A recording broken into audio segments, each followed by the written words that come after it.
Dobar dan poštovane koleginice i kolege. Veliko mi je zadovoljstvo da vam ukratko predstavim rezultate moje doktorske disertacije pod nazivom Ispitivanje prognostičkih prediktivnih kliničkih molekularnih markera u lečenju lokalno uznapredovalog karcinoma rektuma neadjuvantnom radiohemioterapijom primjenom volumnog rotacionog planiranja zračne terapije i simultanog integrisanog busta. Za početak, i pored dostupnog skrininga, karcinom kolorektuma i dalje predstavlja jedan od vodećih uzroka obolevanja i umiranja od malignih bolesti u Srbiji i svetu. Prema podacima iz 2020. godine nalazi se na trećem mestu obolevanja i na drugom mestu umiranja od malignih bolesti. Udeo karcinoma rektuma u ukupnom broju kolorektalnih karcinoma iznosi oko 35%. Zlatni standard u definisanju lokalnog stadijuma karcinoma rektuma je magnetna rezonancija male kalice i lokalno uznapredovali stadijum bolesti se definiše kao T3, T4, 0 ili bilo koji TN pozitivan stadijum bolesti uz isključivanje udaljene proširenosti bolesti. Standard lečenja je neadjuvantna radiohemioterapija. U cilju povećanja procenta kompletnog odgovora na sprovedeno neadjuvantno lečenje, istraživanja su usmerene u smeru prolongiranja perioda između završenog neadjuvantnog lečenja i hirurgije, povećanja radioterapijske doze kao izmene vrste režima primjene hemioterapijskog lečenja. S aspekta eskalacije doze zračne terapije, uvođenje novih tehnika zračne terapije poput IMRT i VIMAT tehnike omogućilo je povećanje doze na predeo ciljnog volumena uz istovremeno bolju poštetu okolnih zdravih struktura. Pored toga, nove tehnike nam omogućavaju kontrolisano nehomogeno zračivanje volumena mete, odnosno primjenu simultanog integrisanog busta. Rezultati prethodnih istraživanja su pokazali da se primjenom simultanog integrisanog busta postiže veći procenat patohistološke kompletne regresije i bolja lokalna kontrola bolesti. Pored toga, označuje poređenje VIMAT-CIP tehnike sa standardnim tehnikama poput 3D konformalne tehnike, a kao nedostatak dosadašnjih istraživanja se izdvaja da su istraživanja sprovođene na malim grupama pacijenata, heterogenost ispitivanih grupa, kao i često istovremene izmene radioterapijske doze i hemioterapijskog režima i vezano sa tim nemogućnost adekvatne procene efekta povećanja radioterapijske doze. Ono što bi bilo od značaja jeste selekcija pacijenata na nivou prediktivnih i prognostičkih parametara. Naime, definisanje prediktivnih prognostičkih parametara bi omogućilo izdvajanje sa jedne strane manje rizičnih grupa pacijenata kod kojih bi tendencije bile izostavljanje jednog od 3 dostupne modaliteta lečenja, bilo da je to hirurgija, hemioterapija ili radioterapija, i sa druge strane identifikacija visokorizičnih grupa pacijenata kod kojih je potrebna primjena svih raspoloživih sredstava, odnosno intenzivnije lečenje. Upravo u skladu sa prethodno navedenim definisani su ciljevi ove doktorske disertacije. Kao prvi cilj ispitivanje povezanosti ishoda na sprovedeno lečenje neadjuvantnom radiohemioterapijom sa karakteristikama pacijenata oboljenja i lečenja u kohorti ispitanika lečenih novom tehnikom zračne terapije uz povećanje radioterapijske doze primjenom simultanog integrisanog busta. Potom ispitivanje povezanosti ishoda na sprovedeno lečenje sa stepenom ekspresije i siliko analizom odabranih molekularnih markera, a poslednje dva cilja se odnose na ispitivanje razlika u ishodima sprovedenog lečenja neadjuvantnom radiohemioterapijom između standardnog pristupa lečenju i pristupa sa povećanom dozom zračne terapije, kao i ispitivanje razlika u akutnoj toksičnosti između standardnog pristupa lečenju i pristupa sa povećanom dozom zračne terapije. Sprovedena je kohortna studija na Institutu za onkologiju i radiologiju Srbije, pri čemu su istraživanjem obuhvaćene dve grupe pacijenata. Grupa od 75 pacijenata sa lokalno uznapredovalnim karcinomom rektuma lečenih neadjuvantnom radiohemioterapijom sa povećanjem radioterapijske doze primjenom simultanog integrisanog busta, prospektivno uključenih istraživanja u periodu od juna 2020. do januara 2022. godine, i grupu za poređenje činilo su 62 pacijenta lečena standardnim režimom neadjuvantne terapije, koji su lečeni u periodu 2018. do 2019. godine.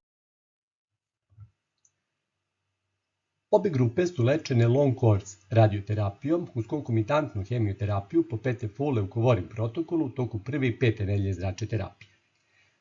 Razlika je se odnosila u odnosu na ukupno primijenjenu radioterapijsku dozu kao i tehniku planiranja zračne terapije. U prospektivnoj kohorti primijenjena je volumetrijski modulisana lučna tehnika sa simultanim integrisanim bustom i ukupnom dozom od 54 gde od 25 frakcija, dok je u okviru retrospektivne kohorte planiranje izvršeno primjenom 3D konformalne tehnike sa sekvencijalnom primjenom boost doze i ukupna doza je iznosila 50,4 greja u 28 frakcija. Kriterijumi za uključivanje i isključivanje pacijenata u istraživanje se nisu razlikovali između dve ispitivane kohorte. Neki od kriterijuma za uključivanje su obuhvatili lokalnu uzapredovali stadijum bolesti, udaljenost distalnog pola tumora od anokutodne linije do 12 cm, dobar opšti status pacijenta, kao i zadovoljavajuću funkciju kosne srži jetre i bubrega. Sa druge strane, neki od kriterijuma za isključivanje obuhvatali su prethodnu zračnu terapiju kalice, alergiju na fluoroperimidine, kao i aktivnu inflamatornu bolest creva. Tokom sprovođenja lečenja beležena je pojava akutnih komplikacija, i to akutne gastrointestinalne, urinarne, dermatološke i hematološke toksičnosti. Gradiranje komplikacije je vršeno prema 5. verziji klasifikacije. Svaki prekid lečenja je zabeležen uključujući trajanje prekida u danu. Klinička procena odgovora na sprovedeno lečenje je vršena 8 nedelja nakon završene neadjuvantne terapije sa kontrolnim MR pregledom male kalice, anorektoskopijom i digitorektalnim pregledom. Hiruško lečenje je sprovođeno 8 do 15 nedelja nakon završene neadjuvantne terapije, a u slučajevima kompletnog kliničkog odgovora i distalne lokalizovanosti bolesti, kada hirurgijom nije moguće postići poštedu analnog sfinktera, razmatran je watch and wait pristup u saradnji sa pacijentom. Naime, klinička kompletna regresija se definiše odsustvom znakova bolesti na kontrolnom MR pregledu male kalice uz uredan digitorektalni endoskopski nalaz i kod ovih pacijenata watch and wait je prihvatljiva opcija. Hiruško lečenje, iz zavisnosti od lokalizacije tumora, obuhvatalo abdominoperinalnu resekciju pomaljstva ili prednje nisku resekciju rektuma sa totalnom mezorektalnom ekcizijom.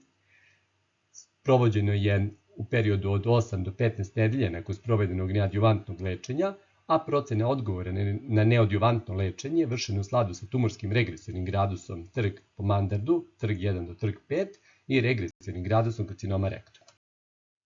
Definisanje kategorija odgovora je izvršeno na grupu koja je dobro odreagovala na neadjuvantno lečenje, i to u ovu grupu smo ubrali pacijente sa kompletnom kliničkom regresijom kod kojih nije sprovedeno operativno lečenje, odnosno pacijente koji su uključeni u watch and wait protokol, zatim TRG 1 i TRG 2 postoperativne kategorije, to jest kompletnu i skoro kompletnu regresiju. Grupa koja je slabije odreagovala na neadjuvantno lečenje je obuhvatila TRG 3 do 5 kategorija. U cilju ispitivanja potencijalnih prediktora odgovora, grupa koja je dobra i grupa koja je slabije odreagovala na sprovedeno lečenje su poređene u odnosu na demografske karakteristike, kliničke manifestacije bolesti, TNM stadijum, inicijalne laboratorijske parametre, kao i karakteristike oboljenja. U cilju ispitivanja potencijalnih molekularnih prediktora odgovora primijenjen je in silico metod.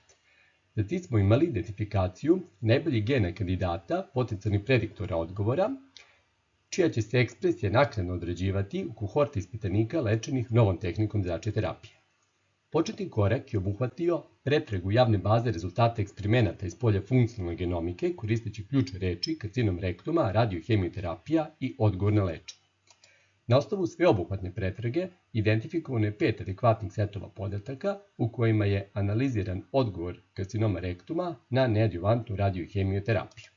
Odgovor na lečenje je klasifikovan na pacijente koji su dobro i pacijente koji su slabije odreagovali na sprovedeno lečenje, a završen korak je obuhvatio bioinformatičku analizu podataka koristeći GSEA aplikaciju. Naime, GSEA je analitička platforma koja omogućava analizu podataka dobijenih nakon ekspresije gena između dve grupe uzoraka. Kod nas su to pacijenti koji su dobri i pacijenti koji su slabije odreagovali na sprovedeno lečenje. Svaki gen se poredi između grupa, a nakon toga rangira u skladu sa razlikom u ekspresiji. Na ovom slajdu su prikazane statističke analize korišćene u sklopu ove doktorske disertacije, a korišćen softver za statističke analize podrazumevao R softver. Prvi deo rezultata se odnosi na ispitivanje potencijalnih prediktora odgovora u okviru grupe pacijenata lečenih neadjuvantnom radiohemioterapijom sa povećanjem radioterapijske doze primjenom simultanog integrisanog. Kada posmatramo karakteristike pacijenata, prosječna starost je iznosila 60,8 godina, 2/3 pacijenata su bile muškog pola i svi pacijenti su pre otpočinjanja lečenja bili dobrog opšteg stanja. Odnosno na karakteristike tumora, na najvećem procentu, 80%, tumor je distalno bio lokalizovan, odnosno na patohistološke osobine, oko 50% pacijenata imalo je dobro diferentovan adenokarcinom rektuma. Na ovom slajdu su prikazane karakteristike dostupne iz inicijalnog MR pregleda male kalice. 2/3 pacijenata imalo anularni karcinom rektuma, srednja dužina creva zahvaćenog tumorom iznosila je 6 cm, Kod prisutne zahvaćenosti mezorektalne fascije dominantan vid zahvaćenosti je bio direktnim tumorskim širenjem, a kod 1/3 pacijenata je registrovano prisustvo ekstramuralne vaskularne invazije. U odnosu na inicijalni MR pregled definisan je TNM stadijum bolesti u skladu sa 8. izdanjem TNM klasifikacije malignih bolesti. Pre otpočinjanja lečenja iz uzorka periferne krvi dobijeni su podaci o kompletnoj krvnoj slici sa leukocitnom formulom, pri čemu su hematološki odnosi izračunati na osnovu apsolutnih inicijalnih vrednosti hematoloških parametara. Kada posmatramo karakteristike neadjuvantnog lečenja, kod svih pacijenata je sprovedeno planirano neadjuvantno lečenje sa dozom od 54 greja i 2 ciklusa konkomitantne hemioterapije pod 5 fluoracile leukoplazmog protokola. Na osnovu procene odgovora na neadjuvantno lečenje, dobar odgovor MR-TRG1 i MR-TRG2 kategorije zabeleženo je kod 45,4% pacijenata, regres inicijalno zahvaćenih limfnih nodusa kod 80% pacijenata, na osnovu kontrolne rektoskopije kompletna regresija bolesti kod 34,7% pacijenata, a kompletnom kliničko-dijagnostičkom obradom klinička kompletna regresija kod 41,3% pacijenata. Operativno lečenje je sprovedeno kod 84% pacijenata sa prošlim periodom do sprovođenja operativnog lečenja od 14 nedelja. Preostalih 12 pacijenata sa kompletnim kliničkim odgovorom inicijalno distalno lokalizovanom bolešću uključeno u Watch and Wait program. Pošteda sfinktera kod 77,8% pacijenata, a negativne ivice resekcije kod 92,1%. Ako posmatramo definitivni patohistološki stadijum bolesti, dominantna je bila T2 podkategorija, N0 i prvi stadijum bolesti.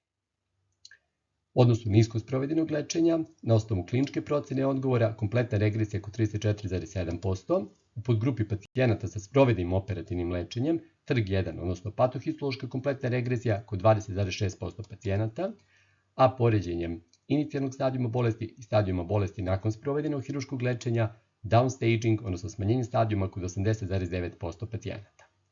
Takođe, poređenjem definitivnog patohistološkog nalaza i nalaza kontrolnog MR pregleda postignuta je senzitivnost MR procene od 92%. Kada posmatramo pacijente koji su dobro regularno sprovedeno lečenje, oni su obuhvatali 46,7% od ukupnog broja pacijenta. U okviru ispitivanja potencijalnih prediktora odgovora, kada smo uporedili grupu koja je dobra i koja je slabije regularno sprovedeno lečenje, odnosno na karakteristike tumora, značajnost je zabeležena u odnosu na morfologiju tumora, dužinu segmenta creva zahvaćenog tumorom, prisustvo ekstramuralne vaskularne invazije, stepen diferentovanosti tumora, kao i prisustvo mucinosne komponente unutar tumora.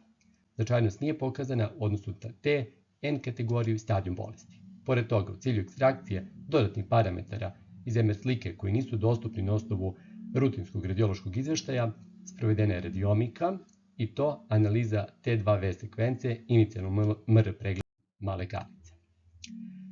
Kada je poređenje izvršeno odnosno na inicijalne laboratorijske parametre, izdvojeni su parametri sa statističkom značajnošću i to inicijalne apsolutne vrednosti bazofila, eozinofila, monocita, izvedeni odnos neutrofila i limfocita, kao i odnos neutrofila i monocita. Primenom ROC analize određene su optimalne cut-off vrednosti za 4 izdvojene hematološke varijable. Testiranjem odnosu na izdvojene granične vrednosti potvrđena je statistička značajnost za sva 4 parametra. Nakon toga, parametri sa značajnošću na osnovu univarijantne analize uz stadijum bolesti kao parametar od velikog kliničkog značaja uključeni su u definisanje logističkog regresivnog modela. Nakon sprovedene univarijantne analize od 10 početnih izdvojeno je 7 parametara, a nakon multivarijantne analize 5 parametara kao konačan model. Parametri sa značajnošću na osnovu multivarijantnog modela su korišćeni za definisanje kompozitnih skorova, s čemu je najbolja prediktivna moć postignuta kombinacijom inicijalnih apsolutnih vrednosti eozinofila, bazofila i monocita. Analiza, naime, cilj je bilo ispitivanje gena uključeni u inflamatorni odgovor i aktivnost imunskog sistema. Na taj način izvršena selekcija 3 seta podataka. U ovoj tabeli su prikazani Nakon bioinformatičke analize, aktivirani signalni putevi u okviru 3 selektovana seta. U cilju identifikacije gena sa statistički značajnom razlikom ekspresije između grupe koje je dobro i grupe koje slabije odreaguju na sprovedeno lečenje, korišćene su Volcano plotovi, pri čemu značajno odstupanje definisano prilagođenom prevrednošću manjom od 0,05 zabeleženo je u okviru GSE 139255 seta podataka, a najbolje rangiran gen na osnovu log-fold chain vrednosti biointerleukin 6. Nakon toga primijenjene su javno dostupne baze signalnih puteva i u okviru Hallmark baze identifikovan je Hallmark Inflammatory Response signalni put, gde su zadovoljeni kriterijumi za selekciju.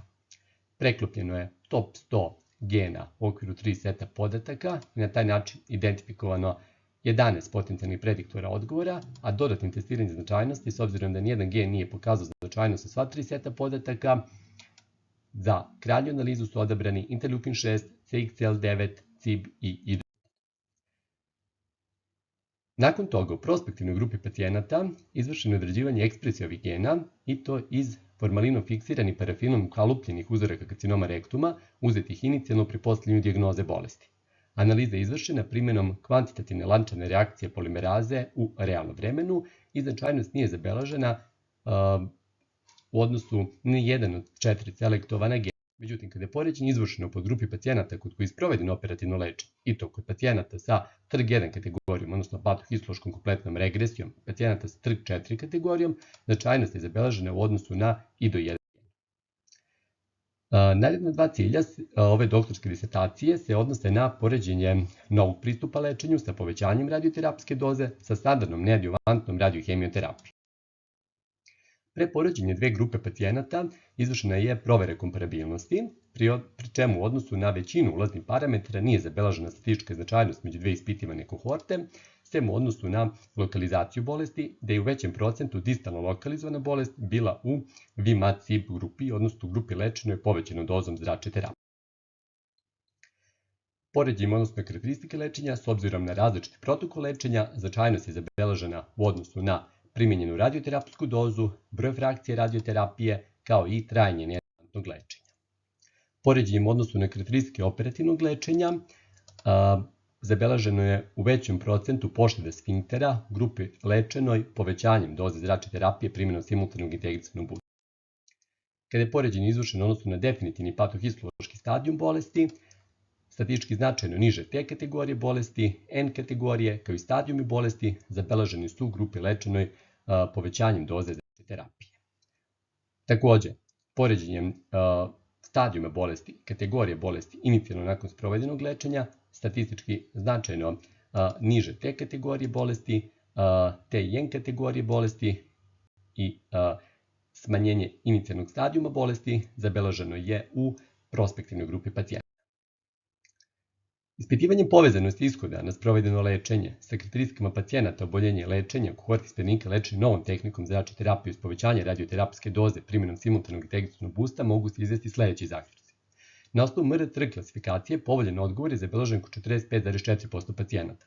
Nakon kliničke procene odgovora na neadjuvantno lečenje, hiruško lečenje je primjenjeno kod 84% pacijenata sa pročnim intervalom od završenog neadjuvantnog lečenja od 14 nedelja, a očuvanje sfinktera je uspešno postignuto kod 77,8% pacijenata. Poređenjem karakteristika bolesti inicijalno i nakon sprovedenog neadjuvantnog i operativnog lečenja zabeleženo smanjenje veličine tumora downsizing kod 73% pacijenata i downstaging kod 80,9% pacijenata. U okviru naše kohorte 33,3% imalo je pozitivan MV status i pokazano je statistički značajno veći procenat slabijeg odgovora na neadjuvantno lečenje u ovoj grupi pacijenata. Grupisanje pacijenata sa patohistološkom kompletnom regresijom nakon sprovedenog operativnog lečenja pacijenata uključenih u Watch and Wait program zabeležena je stopa kompletnog odgovora od 33,3%. Na patohistološkom uzorku biopsije utvrđeno prisustvo mucinozne komponente unutar tumora bilo je statistički značajno povezano sa slabijim odgovorom na neadjuvantno lečenje. Kod pacijenata sa početnom vrednošću bazofila manjom od 0,05 puta 10 na 9,5 po litru prisutna je veća verovatnoća postojanja dobrog odgovora na neadjuvantno lečenje. Viši početni nivo eozinofila kao i apsolutni nivoi monocita veći od 0,57 puta 10 na 9,5 po litru bili su povezani sa lošim odgovorom na sprovedeno lečenje. Model sa najvećom prediktivnom tačnošću uključuje inicijalne apsolutne vrednosti eozinofila, bazofila i monocita. Ispitivanje povezanosti ishoda na sprovedeno lečenje sa stepenom ekspresije siliko analizom odabranih molekularnih markera mogu se izvesti sledeći zaključci. Na osnovu sprovedene siliko analize izvršena je selekcija 4 gena. U okviru naše kohorte ispitanika, statistička značajnost nije zabeležena u odnosu na ekspresiju in silico analizom odabranih gena kada su poređeni pacijenti koji su dobro i pacijenti koji su slabije odreagovali na neadjuvantno lečenje. Kada su poređenja izvršena po grupi pacijenata kod kojih je sprovedeno operativno lečenje, značajno je viša ekspresija IDO1 uočena kod pacijenata sa zabeleženim patohistološkom kompletnom regresijom u poređenju sa pacijentima sa TRK4 postoperativnom kategorijom. U okviru ispitivanja razlika u ishodima sprovedenog lečenja na neadjuvantnu radiohemioterapiju između kohorte ispitanika lečene standardnim pristupom i kohorte ispitanika lečenih povećanom dozom radioterapije mogu se izvesti sledeći zaključci. Upoređujući stope sfinkter poštnih operacija između dve ispitivane kohorte, zabeležen je veći procenat očuvanja sfinktera u kohorti ispitanika lečenih novom tehnikom radioterapije 77,8% naspram 62,5% u kohorti pacijenata lečenih standardnim pristupom. Poređenjem dve ispitivane kohorte, statistički značajno manji procenat prisustva perineuralne invazije, analizom postoperativnog rezultata, zabeležen je u kohorti ispitanika lečenih novom tehnikom radioterapije. U našem istraživanju patohistološka kompletna regresija kod pacijenata sa sprovedenim operativnim lečenjem zabeležena je kod 19% u kohorti ispitanika lečenih novom tehnikom i 7,1% u kohorti ispitanika lečenih standardnim pristupom. S aspekta ovog parametra statistička značajnost nije zabeležena osim pozitivnog trenda. Poređenjem pojedinačnih TRK statusa između dve ispitivane kohorte zabeležena je statistički značajno veća zastupljenost boljih odgovora na sprovedeno lečenje u kohorti ispitanika lečenih novom tehnikom radioterapije. Poređenjem dve ispitivane kohorte, odnosno na RCRG klasifikaciju, statistička značajnost je zabeležena kako poređenjem pojedinačnih RCRG kategorija, tako i poređenjem pacijenata koji su dobro, odnosno na pacijente koji su slabije odreagovali na sprovedeno neadjuvantno lečenje. Intenziviranje neadjuvantnog lečenja u kohorti ispitanika lečenih novom tehnikom radioterapije bilo je praćeno statistički značajno manjim procentom izolovanih limfnih čvorova u poređenju sa kohortom ispitanika lečenih standardnim pristupom. Naše istraživanje je pokazalo statistički značajnu razliku u korist kohorte ispitanika lečenih novom tehnikom radioterapije kada je u pitanju smanjenje T, N kategorije i ukupnog stila bolesti.